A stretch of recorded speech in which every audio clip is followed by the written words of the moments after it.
This is Songwriters Room, and I'm your host, Tomoko. Today's guest is Lumarco. Lumarco is a singer-songwriter known for his electrifying presence on stage, charisma both on and off stage, and unique and flexible sound, and making his own mark in the world of music, fashion, and entertainment. Lumarco has worked alongside numerous notable entertainers such as Robin Thicke, Burrell, Brandy, and Shoshana Bean. I found him on Instagram and I was mesmerized by his amazing vocal chops and big personality. I am thrilled to have him on the show. Can I get a whoop Woo woo! whoop? Hey, hey. So, ladies and gents, please welcome Lumarco!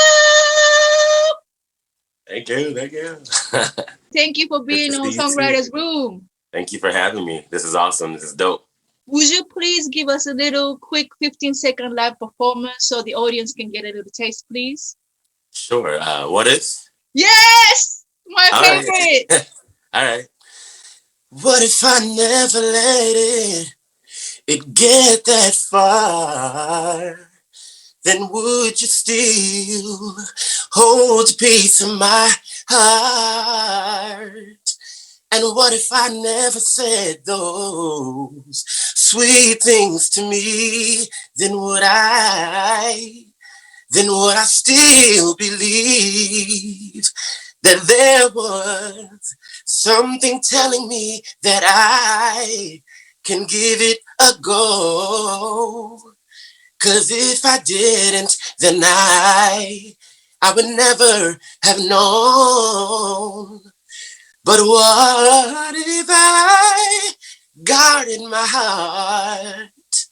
Mm, well, I'll do it this time. Hey, Woo! thank you. Thank you, Lumarco, for the little concert. Bye! Hey, bye. Take care. Your vocal riffs and runs are amazing. So I would like to know who's your influence? Did you grow up in church or all that kind of good stuff? Yeah.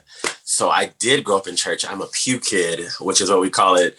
I grew up on the first row, listening to the choir, watching my mom sing, and then getting in the choir, getting up doing solos. Then when my mom got married to my stepdad, or my ex-stepdad, he was a bass player. He's a bass player, and he played for a lot of notable headlining musicians. That's actually how I got to open that Kim Burrell concert, because he was playing for her.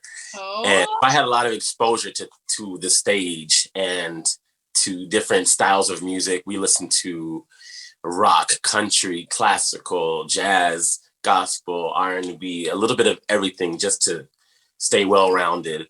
The only thing we didn't really listen to much of was hip hop, and then I explored that on my own, you know. And then I found disco and EDM, and well, that all came later, obviously, but the disc, at least the EDM, and so yeah, I listened to a lot of eclectic artists, a lot of eclectic music.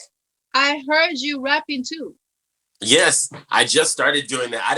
I used to not think that I had what they call a rap voice, or something Oh, you believable. got But it. then You got it. you know, it's just because I stopped overthinking it and I just started talking and then adding a little bit of personality as I would speak to you. I just put that on the record, and the rest is history. And so it's like the movie Contagion. Craziness in every nation. Cover my mouth and my face in, but don't think I'm losing my place. I'm still fighting to the top. Gotta kill me to stop. Instinct dirty pop. Face mask and a glove in your pop. So I think that was a challenge for me, and to see it well received was like, all right, cool, we got something. And now I haven't stopped rapping. So good luck, everybody. Yeah, triple threat or quadruple threat.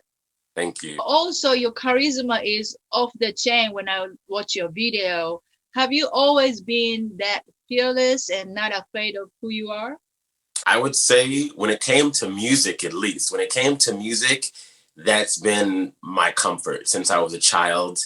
And I grew up with a lot of encouragement to sing. People noticed that I had a talent when I was a child. And so luckily that was cultivated, and people would push me and be like, yeah, go do this, go sing, or run up to that person and go sing something and make them smile or whatever. And so I really had that fearlessness instilled in me as a kid. that what I have could impact somebody. So why be afraid of that? Right. You already have 4 albums out. You've been doing this for a long time. Can you tell about your success and challenges? Yes. So, I mean, 2015 is when I made my official debut. I've been singing and I've been performing and recording music since I was 12. But I had a little single out when I was in college and it did okay, and I was like, all right, cool. But that whet my appetite to be able to Google myself is something that I pride myself on, because that just, for my own vain purposes, it lets me know that I made a stamp in music, in the industry. Like, I've put my mark on music history. And so I always wanted to be able to know that if you can search for Beethoven, you can search for Yolanda Adams, you can search for Eazy-E, you can search for Sheryl Crow, and you could also search for LaMarco if you wanted to. And I think that just felt like I belonged in the world, And so the challenges have been, trying to make sure I get that message heard. But somehow, as I talk about on this upcoming EP, regardless of what the numbers and statistics show, whether they're streaming numbers or followers, I've somehow been able to travel the whole world singing my music and doing what I love to do. And I don't take that for granted. It may not be on the radio every day, and I may not be accepting awards and stuff like that. However, I've seen a lot of great places and I've met a lot of great people, and a lot of people have me in their phones from experiences from concerts and stuff like that. And so I don't take that for granted.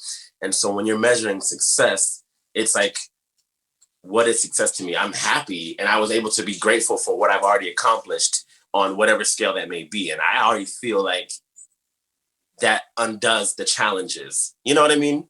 Yeah. Just be satisfied. I'm satisfied and I'm not content, which is why I'm still going.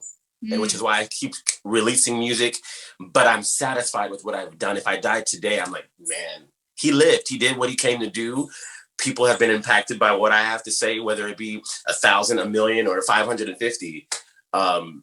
People know that I was here and I had something to say that was of value, and I really think that's dope. Yeah. Have you thought of going on The Voice? I actually went on The Voice to audition. And I got pretty far. And then the politics of it all, the interviews, and, I don't want to say it's a politics, because it could just be I wasn't fit for what they were looking for. We'll just say that. But it is politics. What I've seen in my experience on TV, it is a lot of politics, and there's just certain things that I'm not willing to do. Yes. And hey, my dignity is still intact. So that is The Voice. This is The Voice. Yes. But I would, I mean, if the opportunity came along again, I wouldn't knock it. But, I don't put my hope and my faith in that opportunity alone. Right. Awesome. So let's get to the second part of songwriting. Sure. The new album just came out, LaMarco Music, right? Yeah. And I love it. And there's a soulful piano ballad called What If, you just sang for us in the beginning. Yes. It's really smooth, but also very deep and meaningful. How did you come up with that? Who's the producer? And can you break down how you wrote it? Sure. I'll try to make this quick. So actually in 2009, I want to say, I wrote What If, because I wrote a song called Role Reversal. And that the original version of this song was produced by myself and my friend David Lee in Sacramento.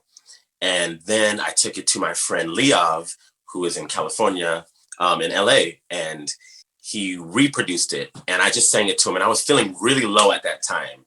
And he just followed along with me, and I sang these changes, and we did one take of it. I went into the studio, I recorded that version of Role Reversal, which is on my first album, Feels Like a Dream.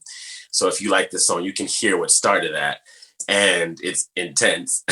And since I couldn't really ever perform that, I've only been able to perform Role Reversal one time without breaking down. I wrote a song called What If, the response to Role Reversal, which has the same piano track, same piano accompaniment. And I just answered my own self. what if I never had to write that song? What if I never what if I never let myself get so deep into that relationship that I needed to write that song? But then thinking that, you know, the what ifs of life really don't matter because we don't really control things, but all I can control is how much I learn, you know? So when I see things going in the future, when I see things in the future that reminisce of the past mistakes that I've made or past relationships that I've had, I now have a better understanding of what if I don't do this time? You know what I mean? What if I pay attention to the signs? What if I pay attention to my gut feeling this time? And what if I don't allow myself to just succumb anymore and really go for what I want, what I deserve? And hopefully that works out. You know, who's to say that the other person really feels the same way and has that same intention for me? But for myself going forward, what if I take better care of myself? So that's what if. And it was a very easy song to write because Role Reversal was just literally me regurgitating what I was told and just putting it on on a record, which if you hear how messed up it sounds, you're like, wow, somebody told you that? Somebody said all these things to you? It happened. And then I was like, what if I never allow anybody else to say something like that to me again? What if I don't block my heart, but I keep it guarded? And when I say guarded is just being knowledgeable of how I feel and not ignoring the signs. You know what I mean? A lot of times we ignore signs because we really want to see what's going on. And we have that curiosity and that FOMO. I'm not missing out anymore. Like if it's right, it'll feel right. So you already had the track and then you wrote the lyrics? Yeah. I was just like, what if I never had to write that song? Pretty much. But I don't write sad songs often. And if I do, I don't release them because I don't like to put that energy out into the world. I know we're all feeling it and we all go through it, but I don't want to just keep on enabling the feeling of angst in the music industry, which I love a good heartbreak song every now and then. But if that's all you can find from me, that was what I was feeling like I was writing, was like heartbreak. And I'm like, what if I find a new approach to address heartbreak, but not leave you so depressed at the end of this song? So I want you to be like, yes, Marco, that's exactly what I'm feeling. But then I say, but aha, at the end of this song, there's a way out. Or maybe you can do it this way. Or I understand. However, let's just ignore it for a second and dance. Or let's get back to it. Or let's confront it, but with this kind of mindset. So it's like therapeutic almost. It allows you to get your feelings out, but then it allows you to also address a solution and not just harp on a problem. How do you come up with a beautiful melody too? That's God. You know, I just sing what comes to my heart, what literally, and what you hear. And there's a lot of different versions of these songs, but this one was very easy to write. This is just, I don't know, it was the melody I was feeling. Yeah, sometimes comes so easy, like in 10 minutes. Yeah, it was literally just a one take. What if? I had all these questions. When I'm focusing on getting my message across, the creative part handles itself. You know what I'm saying? Yeah. So I just really wanted to get that stuff off of my chest. And the melody was just like literally writing itself. So it's beautiful. Yeah. I encourage everybody to go check out your song on Spotify, Apple Music, and all that. Yeah. I would like to suggest you to please make some music video for that song. Yeah, I really want to. You're not afraid to show off your fine self. So black and white. And I was thinking no that shirt, just now, actually. No shirt. Oh, come on, and no shirt. No shirt for what if? And yourself, and just simply sing that song. Yeah. I thought about doing the same thing. Well, I'm going to be wearing something, but not like you. But yeah, I have this image for my song called Homeless, and we should do it. Do it. I'm looking at that, actually. Hey, if it's resonating, and that song actually has resonated with a lot of people, so I definitely should do something with that. You should. Put a visual to that. You're right. Coming soon. Yes. So what's new for Lumarco? What's new? I have an EP that I'm working on that I'm finishing the final touches on, and it's called No Friends EP, and it's produced by myself and my friend Ego, and we're just writing and producing every week, and we've gotten we've put together a great project, and a single called Get There is the first single from that EP. And it's awesome. It's a feel-good song. It feels like church. It feels really good. It's very motivating, but it's still commercial and relevant. It's awesome. And I can't wait to showcase that for you guys.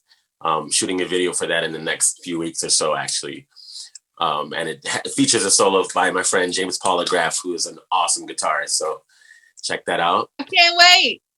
Thank you. You're welcome. So this is going to be the last question. Sure. You're still young. I don't know how old you are, but 33.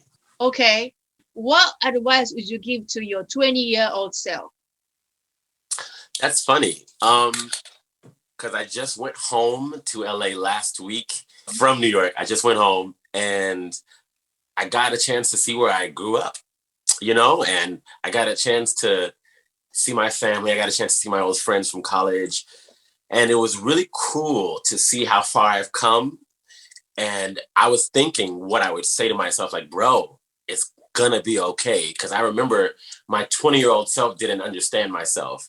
Even though I was still personable, even though I was still making music and stuff like that, my 20-year-old self didn't really grasp what I was capable of and what I would be able to be capable of in the future. And so what I would tell my 20-year-old self is, bro, chill out. Like, just chill out and enjoy it. I felt like I had so much to prove, which is what made me a hard worker. But I realized that what I just needed to prove that is I'm dope. And so if I keep that mentality, good shit has to come out of that. You know what I'm saying? Yes. So, yeah. I agree. Perfect. Thank you. Thank you so much, Marco. Thank you. And looking forward to speak with you again. But until then, sayonara. Sayonara. Don't forget to click subscribe and hit the bell to get notified about new videos of Songwriters Room or my new music or Japanese series. Thank you for watching. Arigato. Sayonara.